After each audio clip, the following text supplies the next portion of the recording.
Hello and welcome to this month's SISTRIX with Candour.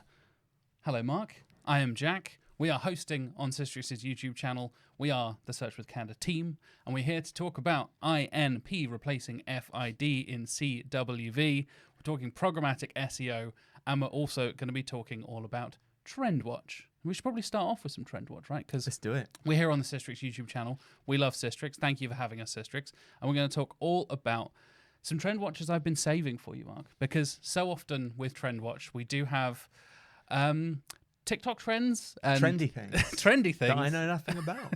And I happen to do research on beforehand so I can cheat and know what they are. You get to look cool. Exactly. I get to look cool. So let's dive into the first Trend Watch, shall we? And talk all about something you know far more than I do. Let's talk about some Huel, shall we? We've got some lovely data here from SISTRIX. If you go to sistrix.com/trends, you can subscribe to the Trend Watch newsletter and get 10 trends delivered straight to your inbox. And sometimes Nicole, the data journalist, will slip in some little bonus trends as well, which I very, very much appreciate. But let's talk about Huel, shall we? What is Huel, Mark, and why do you think it's so popular over the last few years? Well, Huel to me is fantastic because I've never been a foodie.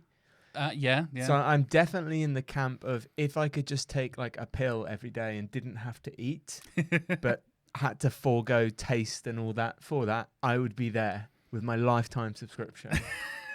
You want some Soylent Green type stuff, right? I mean, it's slightly different now. Like having a family and cooking for other people is nice. Yeah. But especially, I feel like you can't just feed your family gruel all the time and make them happy.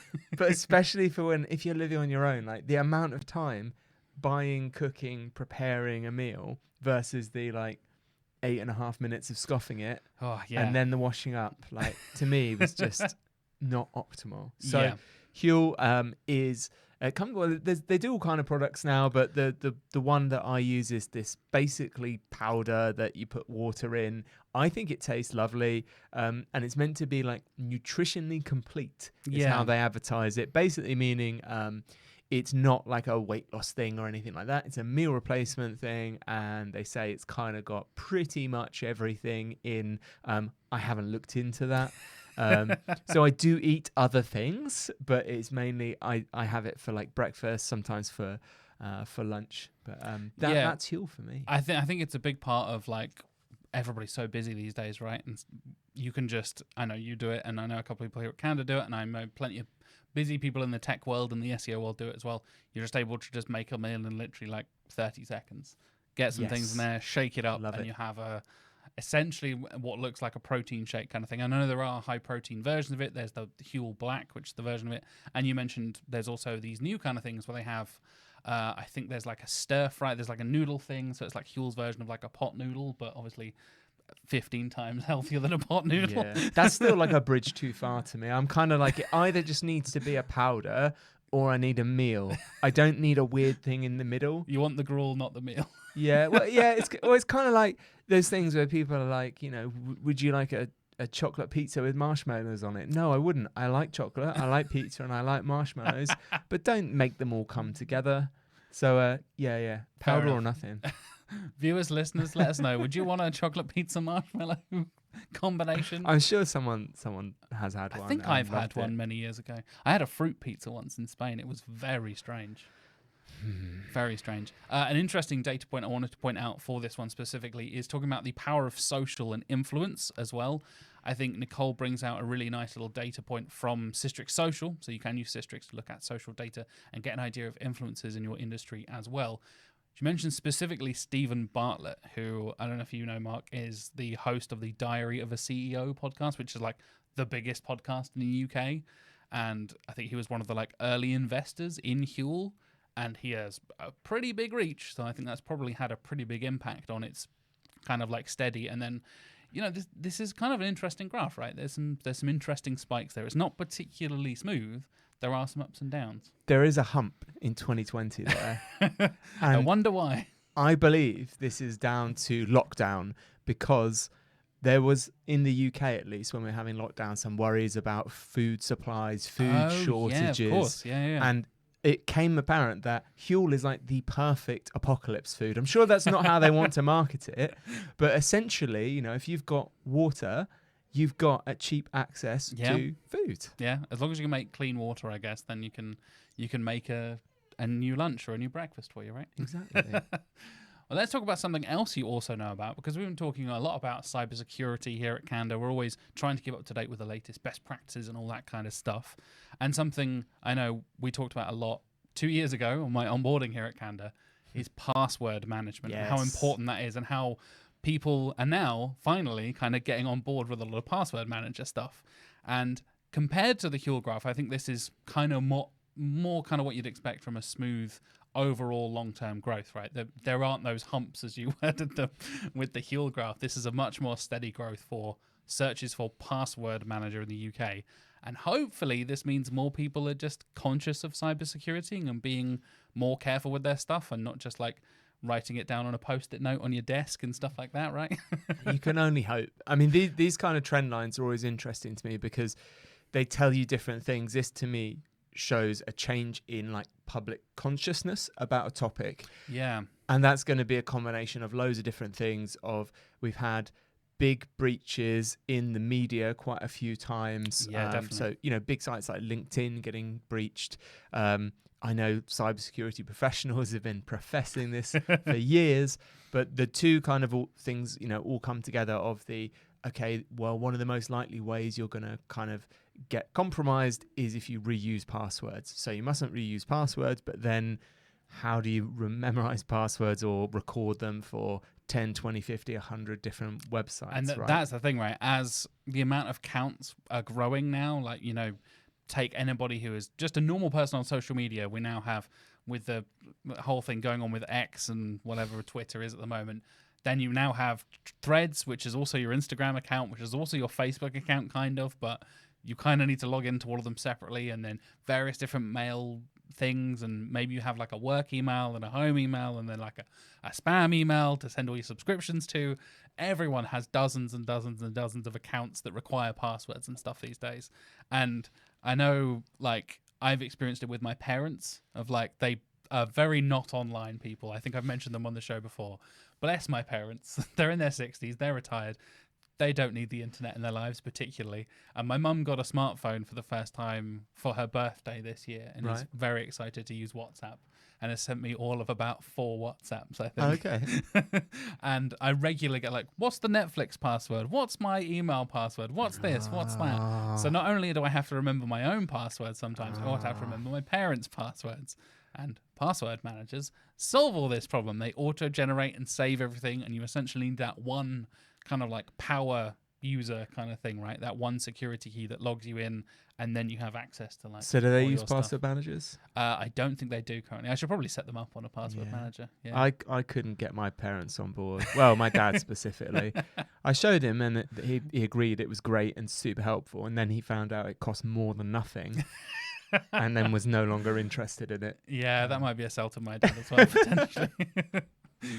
Dad's not interested in paying for passwords. Well, I can remember my password for free. It's like, well, you keep calling me, so I guess if that's free in your mind, then sure. We need to start charging. Maybe, yeah. I did threaten to like charge for IT consultancy and stuff. Like password as a service. There we go. That's the next Candour branch. After Also Asked, we're going from SaaS to PaaS. So let's thank you, first of all, to SISTRIX for supplying the fantastic Trend Watch. Yes. Very interesting data, very interesting trends. And like I said, I think it says a lot about wider cultural movements. It can also give you some really interesting data into particular industries as well. So like I said, at the top of the show, go to sistrix.com/trends, subscribe to the newsletter there, and you'll get them delivered to your inbox every single month. Now let's transition and talk about some core web vitals, because I used a bunch of letters at the beginning of the episode. We're going to talk about INP, FID, and CWV. We know CWV, hopefully viewers and listeners out there, you know Core Web Vitals by now. They've been around for a little while, right? They've been around for a few years. So maybe you're not so familiar with the individual parts and the shift that's going to happen coming up in March of 2024. And this is the announcement from Google here. We'll transition over to their blog post on the developer side from the fantastic Martin Splitt. Shout out to you, Martin. You're awesome. Let's talk about INP, Mark. Let's define them, first of all, I guess. Let's talk about INP. It's not a catchy name, is it really? Yeah. So as Jack said, Core Web Vitals, we've spoken about them lots before. It's essentially Google's metrics to measure performance of web pages, not necessarily speed always. So performance covers lots of things like cumulative layout shifts, or how much the site jumps about when it's loading. And the actual docs for Core Web Vitals give some really nice reasons why you should care about them. Yeah, definitely. My favorite one is actually their first one, which is when a site meets the Core Web Vitals thresholds, research showed that users were 24% less likely to abandon a page. Okay. So Google has these like traffic light thresholds of green, amber, red, and they're saying essentially when you're coming in the green, you're pretty much getting 25% more traffic for free, which when you think if even if you've got not a particularly high traffic site, how much would it cost you to acquire 24% more users? Probably more money than fixing your Core Web Vitals. Yeah, and we've talked about it a lot from a user experience perspective, right? This isn't just SEO. This isn't us just talking about getting more rankings and getting more traffic. It can have a huge effect on how people actually experience your site, navigate your site, and as we're about to talk about, how they interact with your site and how that's now being kind of reclassified and re-understood by Google, right? 100%. So when I talk to clients about Core Web Vitals, it's always performance led, and the SEO side is like an added benefit. Yeah. So it may increase our rankings, and that's great, but it's primarily for users that we're doing this. So speaking about users and INP, what is INP? INP stands for Interaction to Next Paint. And as Jack said, this is a pending Core Web Vital metric, and it's actually going to replace one of the 3 existing Core Web Vital metrics, which is FID, first input delay. They essentially both measure latency with user interaction, but in 2 different ways. So INP assesses responsiveness using data from the Event Timing API. When an interaction causes a page to become unresponsive, that is a poor user experience. Right, that makes sense, right? Yeah. INP observes the latency of all interactions a user has made with a page and reports a single value which all or nearly all interactions were below. A low INP means a page was consistently able to respond quickly to all or the vast majority of user interactions. So that's Google's definition of INP. And if you read the post from Google, hilarious. I found this hilarious. So they have all this, technical stuff, and it's really interesting what they're doing. But the kind of opening gambit they had was Chrome usage data shows that 90% of a user's time on a page is spent after it loads. I mean, is that not common sense? Like how, unless your page is taking so long to load. Astronomically long to load. I mean, I respect, obviously, before you make statements, you should have data to back them up, even if they seem obvious. It's better than just assuming, I guess. Right? 90% of a user's time is spent on a page after it loads. So the difficulty here was that FID, which was first input delay, was measuring the latency until the web page was essentially interactable, right? Now, the issue is that most interactions obviously happen after that. Yeah. So even if that FID is fast, you can still have a horrible, clunky, unresponsive website. Yeah. So this is what they're trying to tackle with this new metric. And I think we're kind of moving towards this kind of interactivity measurement. So much so, we talked about GA4 so much recently. It's a big topic still. Now it's launched in July. And the fact that they're tracking events specifically and how users are interacting with the site, I think is a conscious decision from Google to understand and help you understand and track better how people are actually using your site rather than just an arbitrary kind of like, yay, it loaded quickly. Like, okay, cool. After that, what happens? Do your menus actually still work? Do your drop-down menus, drop-down boxes, anything, like even clicking internal links, basic stuff like that, is that all loading correctly? Is it still responsive to users? It's not just that initial moment. It is, as they defined, the overall interactivity rate. And I think the fact that Google are so driven by events in GA4 is kind of almost a reinforcement of this movement as a whole, I think. What's interesting to me as well is that, to put it in nice, simple layman's terms that I love, is Google's essentially saying that looking fast, appearing to be performant, is kind of psychologically the same effect as being fast, right? Yeah. And we had this with the largest contentful paint, so the other Web Vital metric, which is they're measuring the time not until the whole page is loaded. They don't really care so much about that, but when the main content has loaded and the user can begin interacting. So again, they've got data that's shown if you've got 2 pages, one takes 4 seconds and one takes 8 seconds to completely load, but the one that takes 4 seconds is completely blank until that 4 seconds. Yes. Whereas the one that takes 8 seconds, after 1 second, you can start reading it. Users tend to be much more satisfied with the technically slower page. And this is essentially the kind of thing INP's trying to measure. So Google explains it like this. They say good responsiveness means that a page responds quickly to interactions made with it. When a page responds to an interaction, the result is visual feedback, which is presented by the browser in the next frame the browser presents. Visual feedback tells you if, for example, you add an item to an online shopping cart, and to know it's been added, you get kind of a little status thing updating, or whether a mobile navigation menu's been opened, a login form content's being authenticated. So all the actions that you're doing that might actually be quite complex in the background. Some interactions will take longer than others, but especially for complex interactions, it's important to quickly present some initial visual feedback as a cue to the user that something is happening. The time until the next paint is the earliest opportunity to do this. Therefore, the intent of INP is not to measure all the eventual effects of the interaction, such as network fetches, UI updates from other asynchronous operations, but the time in which the next paint is being blocked. That, to me, was really interesting because it got me thinking about other software and computers and when we use them and the sixth sense you build as to if it's working. So I don't know. Are you a Windows 95 user? Are you of that age? Just about, yeah. I think that was the era when I got my first computer. Yeah. So do you remember when stuff crashed on Windows 95 and you'd try and drag like the window around? Oh, yeah. So a friend of mine built a site the other day for a retro game company he knows, and they purposefully have it look like it's built in Windows 95. Nice. And their contact form is a movable little 95 window, and it leaves that cascading trail. Yes, that's what I was after. So that was your hint, your visual hint, right? Yeah. On 95 that something had gone Johnny horribly Cage wrong. in Mortal Kombat, and the kick. Yes. And you get it even now, on Windows 10, 11. So I'm still a Windows user. If something's taking ages and then I try and move the window and the window won't let me drag it, I know that something's gone bad, right?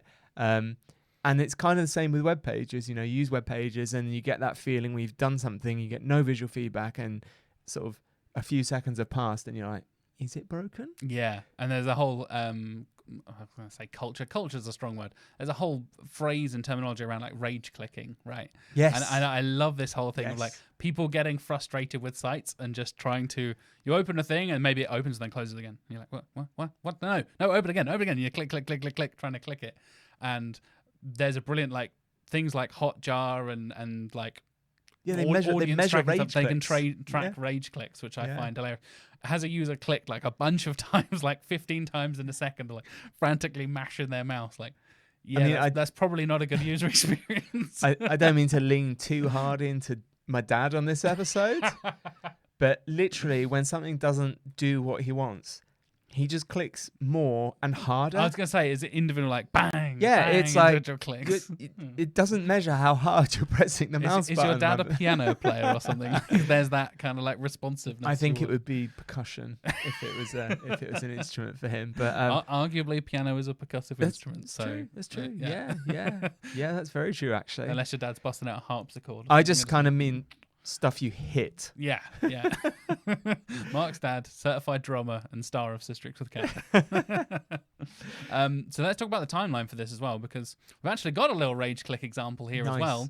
A little example given by Google. So what is G-Shoe? And you can see the bad example on the left-hand side. There's some rage clicking and some wiggling of the mouse, some frustration going on the left-hand side there. I was talking about drop-down menus and FAQs and all that kind of stuff earlier. You have a nice experience, a smooth experience on the right-hand side. that is kind of how you would perceive responsiveness as a user, right?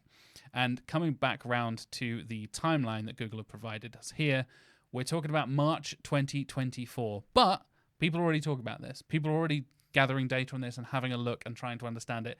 And there was a brilliant write-up from Jamie Indigo for the Wix SEO Hub. They had picked all the core web vitals and basically why do they matter. I think the title was, let me grab it just here.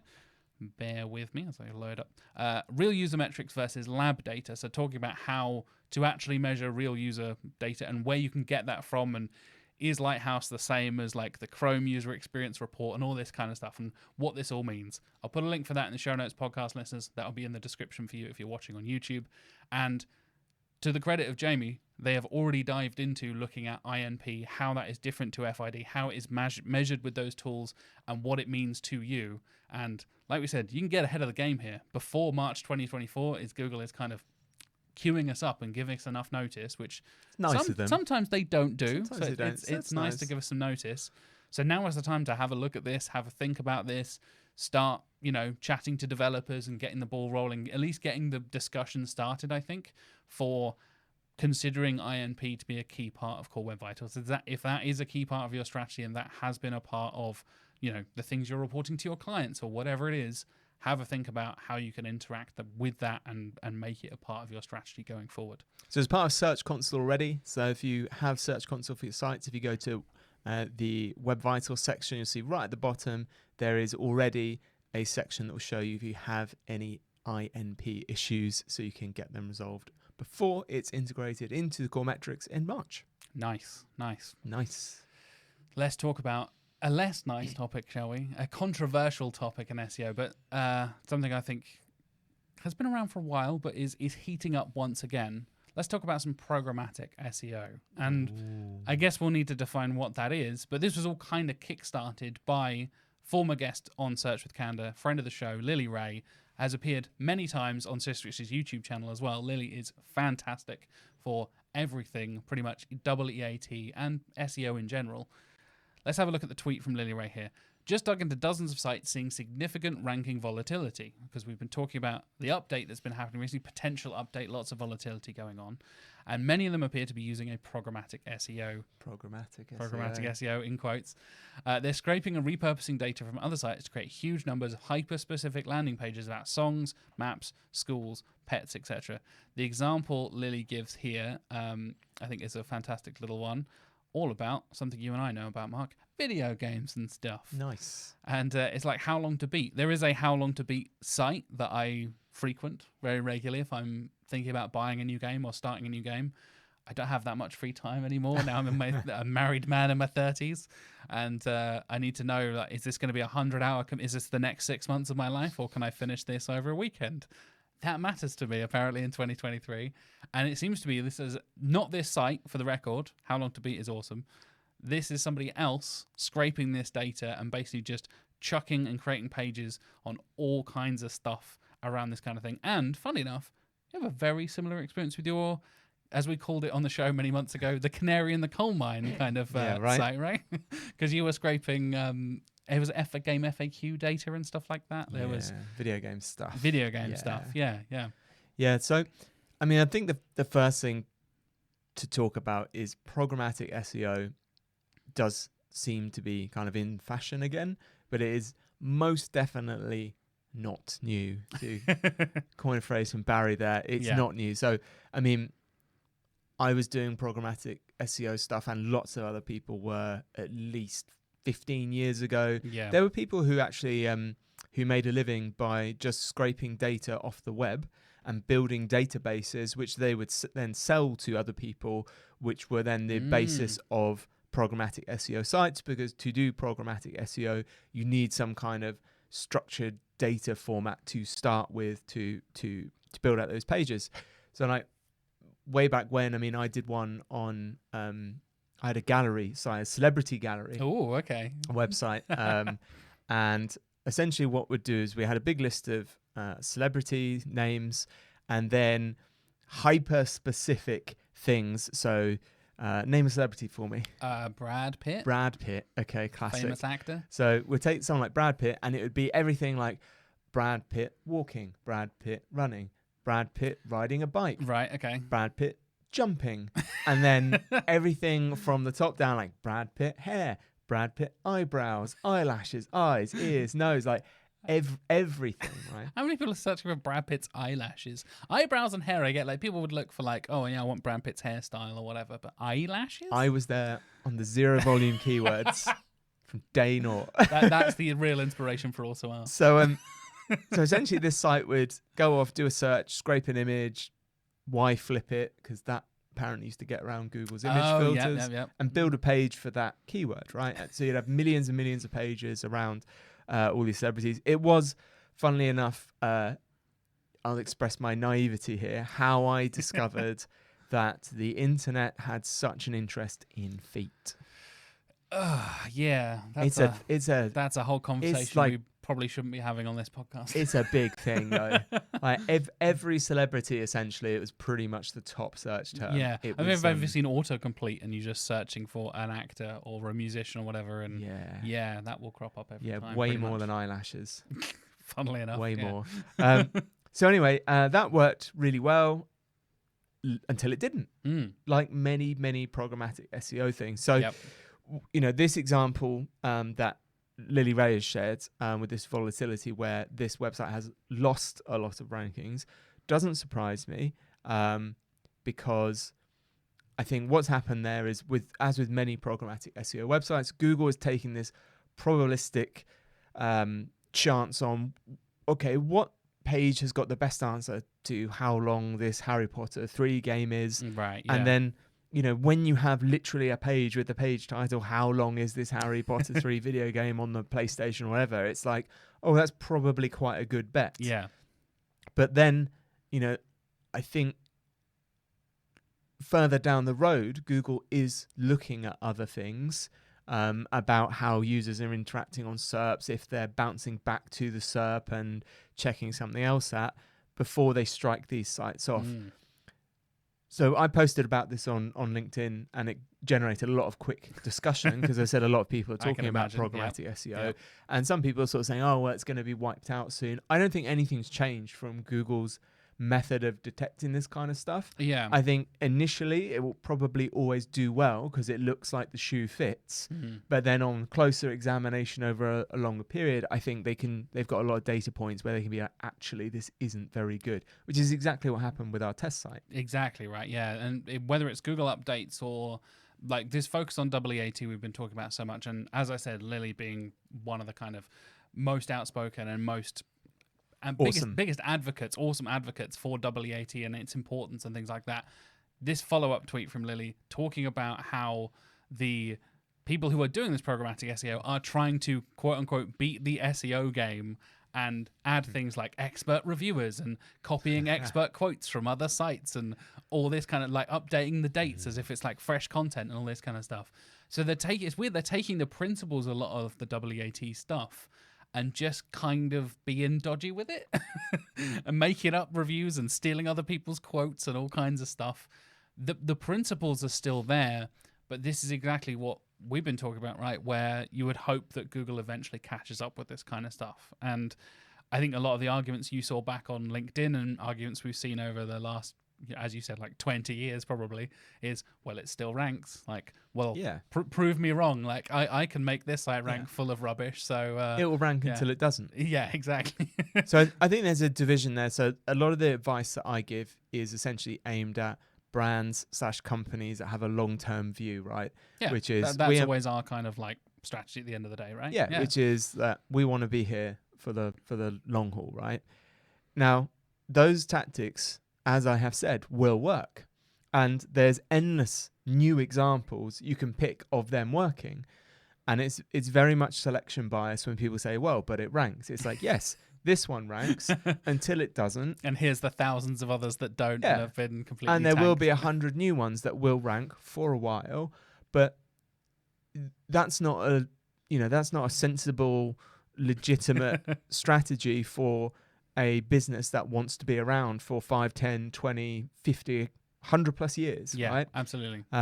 So I think it's worth, considering everything's got its place. If I was an affiliate and just running my sites, maybe it's something look at doing. Yeah. Because Lily mentioned it there, right? They're full of ads, they're full of affiliate links. So you make your buck, and the cost of doing it is low and the revenue generated is higher. And on the bigger scale of things, it's a bit of a, I think you've previously described it as a bad egg thing to do.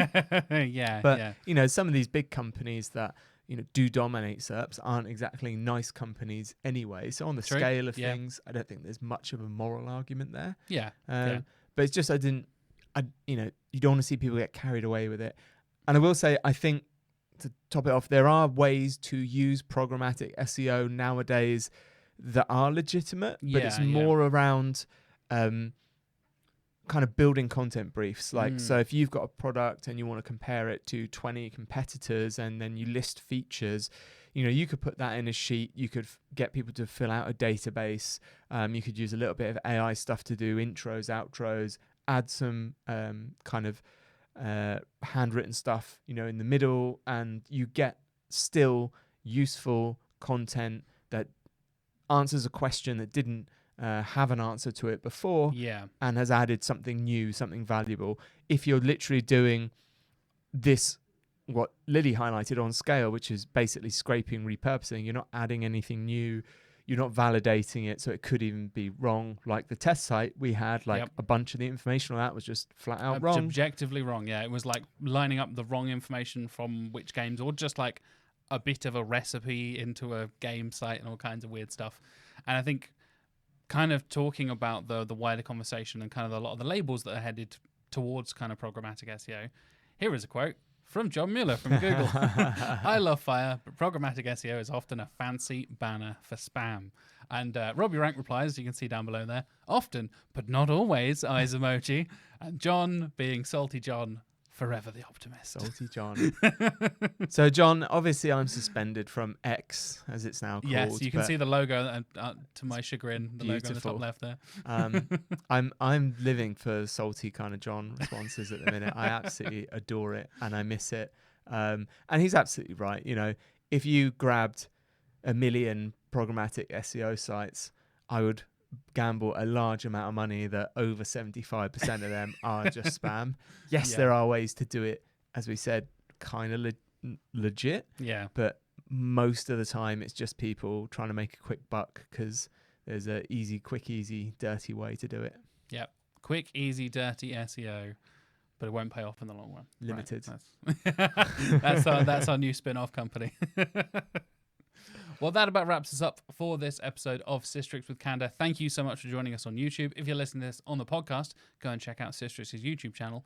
And if you're listening to this via the YouTube channel, go and listen to us on the podcast, because we have weekly episodes of Search with Candour coming out on whatever podcast app, whether that's Spotify, Google Podcasts, Apple Podcasts, whatever you listen to podcasts on. Mark and I'll be back next month for another edition of SISTRIX with Candour right here on the SISTRIX YouTube channel. But of course, please do stay tuned, stay subscribed, and we'll see you very soon. Thank you very much for viewing, thank you very much for watching, and thank you very much for listening. See you then. Bye-bye.